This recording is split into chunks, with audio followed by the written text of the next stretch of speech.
Today, I'm going to discuss how immunity doctrines notified the social contract and why we owe the state nothing. They told us we had a deal. From the moment we were old enough to understand the word citizenship, we were taught that we live under a social contract. The state protects us, we obey laws. It's supposed to be a fair exchange between the governed and those who govern.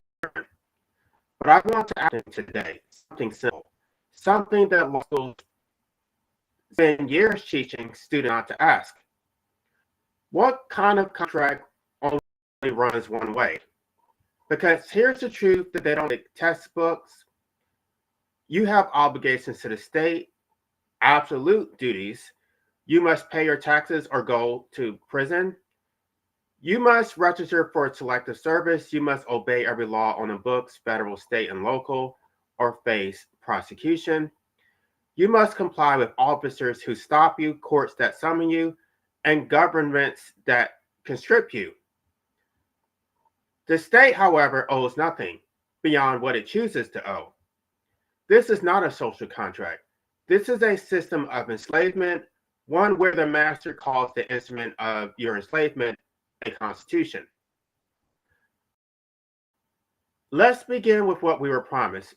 The Constitution of the United States is on paper one of the most radical documents ever written. It tells the government what it cannot do to its citizens. The First Amendment says Congress shall make no law abridging your freedom of speech. The Fourth Amendment says the government cannot search your home without a warrant. The Fifth Amendment says the state cannot take your life, liberty, or property without due process. The Eighth Amendment prohibits cruel and unusual punishment. These are not suggestions. These are prohibitions, hard limits on state power written in plain language, ratified by the people. Then in 1871, Congress went further. Still scarred by the atrocities of slavery and the Civil War, lawmakers passed 42 U.S.C. 1983. The law is direct. It says every person who acting under a citizen of their constitutional rights shall be liable to that person. Every person shall be liable, no exceptions, no carve-outs for badges or roles or government offices. The word every appears for a reason. Congress meant it. So we have a constitution that limits state power. We have a statute that holds every state actor liable for violating that power. We have courts sworn to uphold both. So where could we go wrong? Here's what went wrong. The courts rewrote the social contract. It wasn't Congress, it wasn't the American people. There was no constitutional amendment that was ratified through the democratic process. The courts, unelected judges, accountable to no voter, invented an entirely parallel system of protections for the state and its agents. Protections that appear nowhere in the Constitution, protections that contradict the plain text of the statutes Congress passed, protections that ensure no matter what a government official does to you, you will almost certainly never see a day in court. This system is called immunity. And they built it piece by piece, case by case, decade by decade, until the wall between citizen and accountability became so high that the Constitution behind it functionally became irrelevant.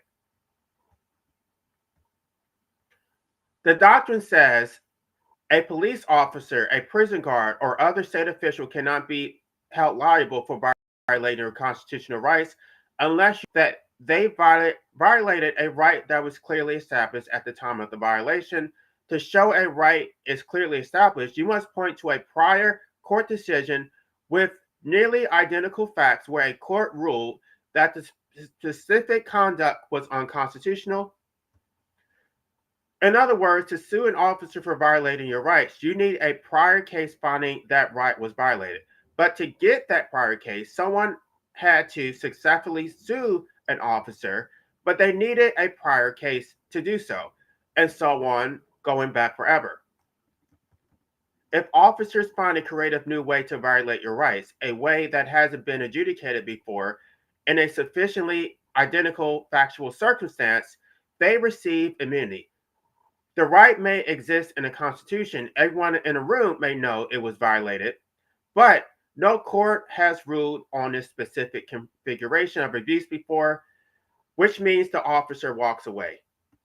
This is not a legal doctrine, it is a logical trap specifically engineered to make accountability impossible. And the numbers prove it. Between 2006 and 2024, police officers in the United States paid just 0.2% of the dollars awarded in settlements and judgments for misconduct. The remaining 99.98 was paid by taxpayers. Officers face no personal financial consequences whatsoever for violating the constitutional rights of citizens. Justice Sotomayor wrote in her dissent in Kaesler versus Hughes, qualified immunity sends an alarming signal to law enforcement officers. Tells officers they can shoot first. She was correct. The doctrine gives state officers a license to harm you with near certainty that no court will ever hold them to account. And here's the most important fact I can tell you about qualified immunity. The Constitution does not mention it, not once, not in a single amendment, not in any clause. Congress did not create it. The Supreme Court invented it from nothing, built it through decades of rulings, and used it to erase every statute, Section 1983, that Congress passed specifically to hold state actors accountable.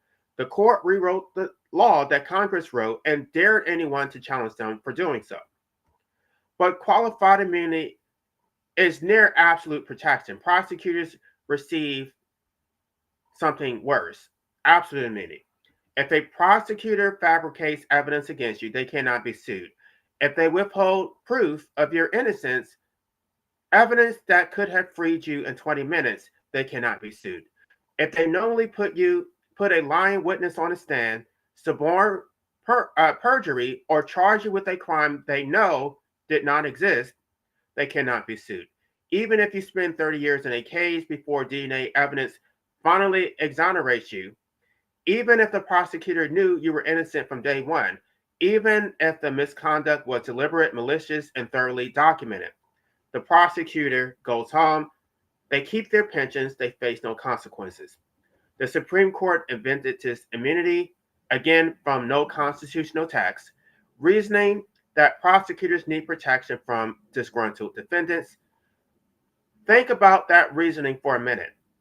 Every other professional who holds power over human lives, doctors, lawyers, architects, operates under the threat of liability for malpractice. That threat is not incidental. It is a mechanism that creates accountability and incentivizes competent ethical conduct. Prosecutors alone are exempt, and the results are exactly what you would predict. Studies document rampant Brady violations, prosecutors withholding exculpatory evidence, knowingly false testimony, improper conduct before juries, vindictive charging decisions. This conduct persists because the people challenging it bear no personal risk. The people engaging in it bear no personal risk. Absolute immunity does not fall to deter. It doesn't just fail to deter misconduct, it actually rewards it. When misconduct is free, you get more of it. This is not a controversial proposition. Now we arrive at the most philosophical, obscene doctrine of three: sovereign immunity. The principle is ancient, borrowed from English monarchy. The king can do no wrong. You cannot sue the crown without the crown's consent. The American founders, who had just fought a revolution against the king, explicitly rejected this principle. In Federalist Paper 81, Alexander Hamilton wrote that under the new Constitution, states would be subject to suit. The whole point of establishing a republic was to replace the royal prerogative with the rule of law. The 11th Amendment passed after the founding with a narrow vote. Read what the 11th Amendment says. It bars federal suits from hearing suits against states brought by citizens of other states or foreign nations. It says nothing at all about a citizen suing their own state for violating their rights. Courts read it anyway as establishing broad sovereign immunity, stretching a narrow procedural provision into a sweeping shield against accountability. In Hans versus Louisiana, the Supreme Court held that Louisiana possessed immunity against suits even by its own citizens, a conclusion that directly contradicts the amendment's text and the founding generation's explicit intentions. The result is this: the state can violate your constitutional rights, you can prove it, you can document it, you can walk into federal court with irrefutable evidence, and the state can respond with two words: sovereign immunity, and the case is dismissed. You have no remedy, you have no recourse. You have no ability to compel the state to stop violating your rights, to pay restitution, or to face any consequence whatsoever. You cannot sue the state for harming you without the state's permission. Let that principle sit with you for a moment. You cannot obtain justice from an entity that violates your rights unless the entity consents to let you seek justice. No rational person would ever consent to being sued. The doctrine exists for the precise purpose of allowing states to violate rights without consequences. This transformed constitutional rights from enforceable guarantees into polite requests. The Bill of Rights becomes a wish list, the Constitution becomes theater. And finally, who built this system? The judges. Judges wrote the opinions inventing qualified immunity. Judges authored the decisions expanding prosecutorial immunity. Judges strapped the 11th Amendment into sovereign immunity doctrine. Unelected judges wielding lifetime appointments systematically dismantled the accountability mechanisms that Congress and the Constitution created. And then, naturally, inevitably, those same judges granted themselves the most complete immunity of all. Absolute judicial immunity shields judges from civil liability for any act performed in their judicial capacity. Any act, no matter how corrupt, no matter how biased, no matter how clearly it violates established law. A judge who takes a bribe cannot be sued. A judge who conspired with a prosecutor to convict an innocent person cannot be sued. A judge who deliberately ignores controlling precedent to harm a litigant cannot be sued. The people who built the wall protecting the state from accountability make sure to stand safely behind it first. Now let's return to the social contract, or rather its corpse. The doctrine is not merely flawed, it is not in need of reform. It has been nullified entirely. The arrangement describes in civic classrooms mutual obligation, reciprocal duty. A government bound by the same law it imposes does not exist. What has been constructed in its place is something categorically different: a unilateral system of obligation flowing exclusively from citizens to the state, enforced by violence, and shielded from challenge by courts that serve the power they purport to check. Under any coherent theory of contract, any version taught in any law school in this country, a valid contract requires mutual obligation. Both parties must owe duties. Both parties must be bound. A contract where only one party bears obligation and only one party can be held to account is not a contract. It is coercion wearing a contract's clothes. So what do citizens owe the state? Everything. Taxes, compliance, military service when summoned, obedience to thousands of laws at every level. Violation of any of these obligations carries consequences, fines, imprisonment. The full machinery of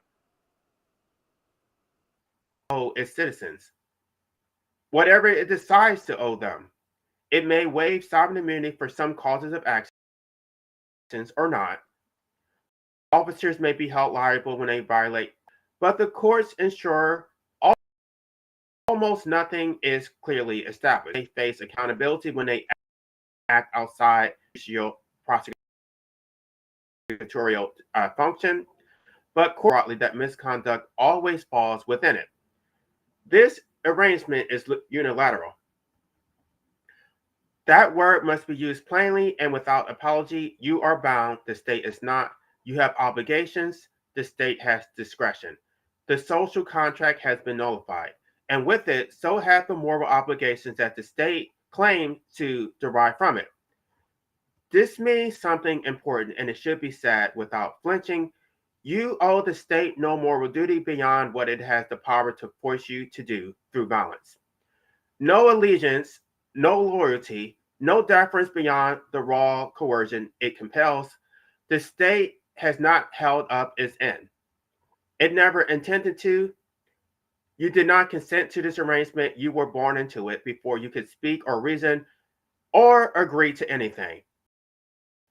And the mechanism that was supposed to make the arrangement legitimate, the ability to hold the state accountable in court, has been systematically dismantled by the state's own employees. Do not feel guilty about this. Guilt requires a real obligation violated. There is no real obligation here, only the threat of force dressed in the language of civic duty. The laws of the state are not legitimate because they reflect justice or mutual agreement. They are legitimate only in one sense. They are backed by violence. The state can imprison you, seize your property, and kill you if you resist with sufficient force. That is not the entire basis. That is the basis of your obligation to obey, not morality, not consent, not the social contract. Violence and a credible threat thereof. You can acknowledge this honestly without becoming a call to recklessness, without it becoming a call to recklessness. It is simple clarity. The state wants you to believe your compliance is an expression of civic virtue, of shared obligation. It is not. It is the rational response of a person who understands where the power lies. That is all. There's a question at the heart of all of this, and it deserves to be asked plainly. What more?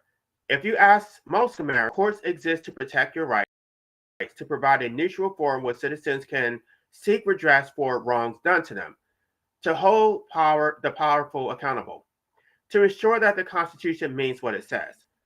But examine what courts actually do when citizens come before them with constitutional violations by the state. They ask, do you have standing? They ask, is the right clearly established? They invoke sovereign immunity. They grant summary judgment. They issue unpublished opinions so they don't have to create new precedent. They dismiss on mootness. They dismiss on ripeness. They dismiss on political question doctrine.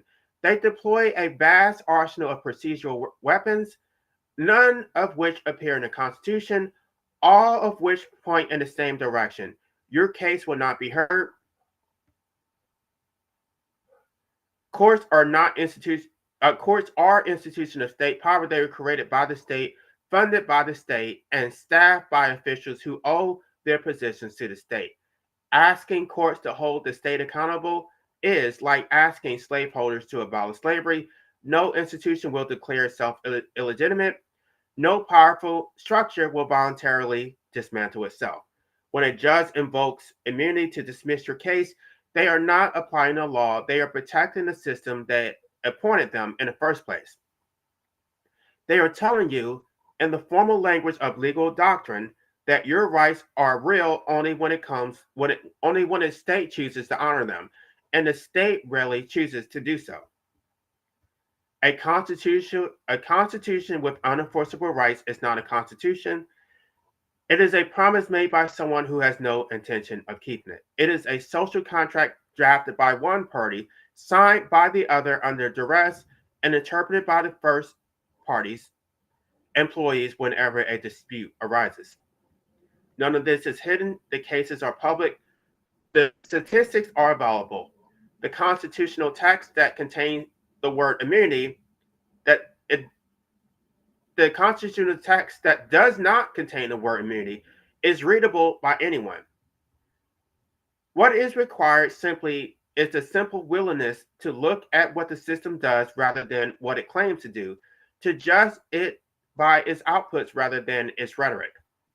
When you do that, this is what you see. The law imposes duties on citizens.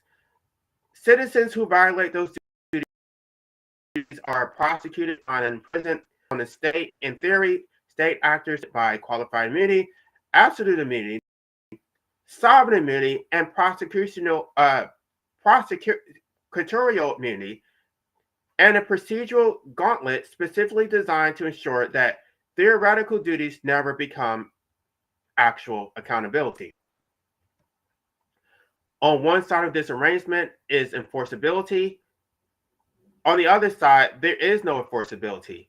The obligation is unilateral, and the side that is not enforceable is the side that holds all the power. That is not a social. There is no mutual obligation between equals, but a unilateral system of obligation flowing from the citizen to the state and violence legitimized by elections that often adjudicated by courts that are themselves instruments of the power they purport to check. The founding fathers gave us a constitution to prevent exactly this. Congress gave us Section 1983 to make it real. Courts have spent a century and a half dismantling both, not through the democratic process, not through Constitution Amendment, through the quiet accumulation of invented doctrines that protect Satan remedy. Immunity is not in the Constitution, as absolute prosecutorial immunity is not in the Constitution.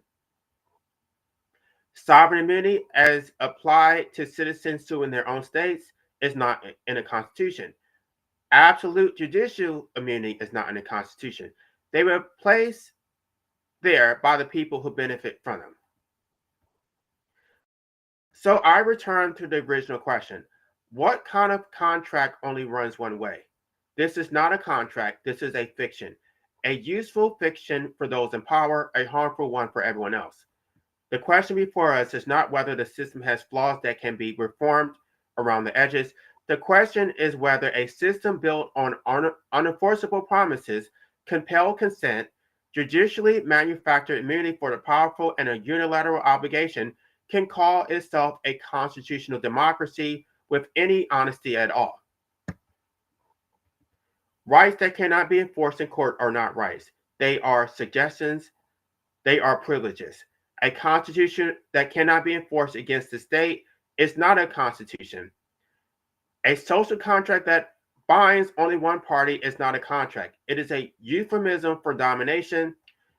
And a moral obligation that rests on nothing but the threat of force is not an obligation at all. It is a demand. You are entitled to see it that way. You are entitled to stop carrying guilt for a compact that was never honored on the other side. The state's laws command your compliance because the state will harm you if you refuse. Not owe anything more than that. Strip away the civics class mythology, and what remains is exactly that: threat and a rational calculation of a person who stands both. Until immunity doctrines are abolished, they invented to that were invented circumvent these demands. The promise written in a document will remain exactly that, a promise, written in beautiful language, honored by no one with the power to honor it. The court built these doctrines, and it will not be the courts to tear these doctrines down. That work belongs to the people who were supposed to be protected in the first place.